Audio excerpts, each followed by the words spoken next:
Ihahatid namin ang aming mensahe ng taong bayan. Ano ba ang posisyon mo sa nangyaring kawatan sa Kongreso? So, kung ano man yon, hindi rin natin alam kung ano ang mapag-usapan nila bukas. Kung anong mapag-usapan nila bukas. Kaya ako, mga kababayan ko Pilipino, panahon na ito, ipadama natin ang galit ng taong bayan. Kaya dapat narito na kayo hanggang bukas tayo ng kagustuhan ng ating Panginoon. Hanggang sa kagustuhan ng Panginoon, nandito tayo. Kaya pag na-despair tayo, ay baka demonyo umutos nun. Ha? Demonyo. Di ba yun nasa Kongreso? Puro demonyo yun doon. Halos lahat, di ba? Ha? Tama? Mga demonyo na doon, di ba? Sa Kongreso. Piruin mo, inuusok ka ba ng bayan? Tapos yung EFP, hindi nila binibigyan ng suporta ang Philippine National Police. Hindi nila binibigyan suporta. Tapos, bibili sila ng 90 firearms, 8 billion, papipirmahin si General Torre. Inuuto niya si General Torre. Mabuti na lang. Nagising si General Torre. Hindi niya pinirmahan. Ayun, nag-away sila. So, may away yung dalawa. Si Remulla at saka si General Torre. Sabi ko nga, actually, General Torre, binabawi ko na yung hamon sa iyo na suntukan tayo. Ha? Binabawi ko na. Hindi na tayo magsuntukan, magkakapi na tayo ngayon, Actually, nagkakausap na kami, si General Torre. Kaibigan General Torre, ang una ko si hamon sa kanya, sa KJC, ang una hamon ko sa KJC, alam mo General Torre, kung talagang matapang tayo, mamundok tayong dalawa, 45 lang dala natin. Kung sino talagang matatapang. Huwag ka na magdala ng bibira. Sa dami mo ng tao, kaya ka na ipagtanggol dyan. Pero anyway, hindi naman natin sisihin kasi discarding niya yun. Pero ngayon, kaibigan ko na si General Torre. Kakampi na kami kasi may akway sila ng Remulla. Yung Remulla pa naman, mga gago yun eh. Gago sa Cavite. Tinan mo yung mga kasama natin, hinaharang doon. Yung mga kapulisan doon, ay sumusunod siyempre. Boss nila eh. Sabi ng mga pulis doon, sir, pasensya na lang. Wala kami magawa kasi inutusan lang kami. So, yung Cavite doon, siyempre, Remulla yan. Okay, sigurado ko ito, mga kabaro ko yung lumabas nito. Kaibigan! Hindi ko lang sabihin. Hindi ko na ikwento kasi bawal, delikado. Kasi may mga kombinasyon sa amin na pero alam ko na kung sino yun. Okay. Tuloy tayo mga kaibigan. So, narito kami upang magpahayag in behalf of the Filipino. Nire-represent namin sila.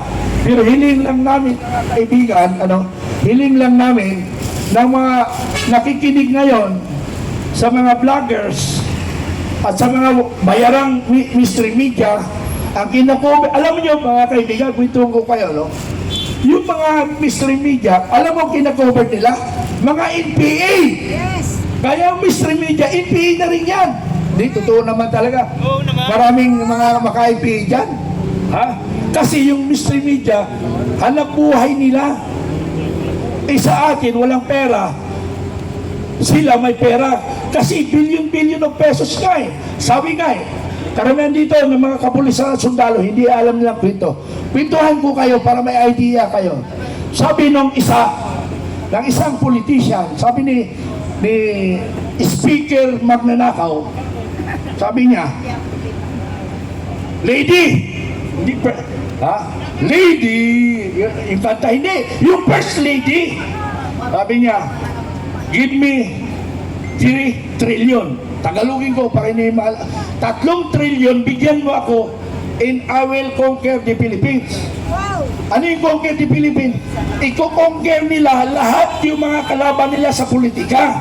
Para by 2020, sila pa ang magpapatakbo ng ating bansa. Napakagahaman talaga, 2022 pa lang, nag-isip na sila paano nila babagsakin ang kalaban nila.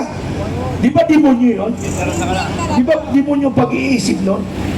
Alam nyo, yung hearing nila sa Congress, instead, ang hearing nila, development ng ating bansa, ang una nila, yung tuwadcom, mag-imbestiga ng mag-imbestiga. Kay Go, inimbestiga. Ang lahat ng investigation, 3 taon na, ano nangyari sa investigation? Ano nangyari? Wala. So nag-ubos lang sila ng pera at panahon. Yun pala, dinadivert lang nito, dinitikoy tayo para yung pagnanakaw nila ay hindi mapansin ng taong bayan. Yun yung masaklap, kaibigan. Ano? Yun yung masaklap. Ha? Kaya mga sundalo, mga dati kong mga kabaro, kinakailangan magising na ang inyong puso. Ang mga dati kong mga estudyante, yung mga estudyante ko sa kapulisan, mga kernel na iba. Mga kernel na sila, dati kong mga hawak dito sa Central Luzon at saka sa Region 4A. Marami ako naging estudyante dyan sa Special Operation Team. Mga general na iba. Ano? So ngayon, mga kaibigan, ituloy natin mga kaibigan. Ano? Sana mapakinggan tayo. Pero mas maganda kung papakinggan tayo kung marami nang pupunta na mga ating kababayan. Ano? Sana yung nabanggit ko sa Veterans Hospital, nagkwento ako doon sa mga nurse. Wala silang pakialam. Pero nung pumasok ako sa mga doktor, nagkwento ako sa kanila kasama ang Marites, mga 7 doktor yata nakinig. Ang naging audience ko doon sa Veterans Hospital, mga doctors nakinig sa akin. Pinintuhan ko lahat ang mga nangyari sa bansa. Pero ito sa mga nurse, wa-effect. Sabi ko, mga kaibigan, yung ginawa nyo sa akin, iba-vlog ko yan. Anyway, hindi ko kayo papakalanan. Alam mo bakit? Nakakasama ng loob kayo. Kami, nagbubuwis ng buhay para sa ating sambayan ng Pilipino, para sa ating apo. Kayo wala kayong pakialam. Pilipino ba kayo?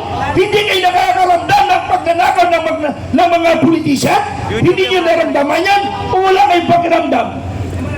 Ha? Ninanakawan kayo? Billion pesos? Trillion pa? Hindi kayo nakaramdam ng paghihirap? Ha? Hindi kayo nakaramdam na naghihirap tayo? Wala tayong pakialam? Ano? Masama lang magmura, no? Ha? Diyos ko, Panginoon ko. So,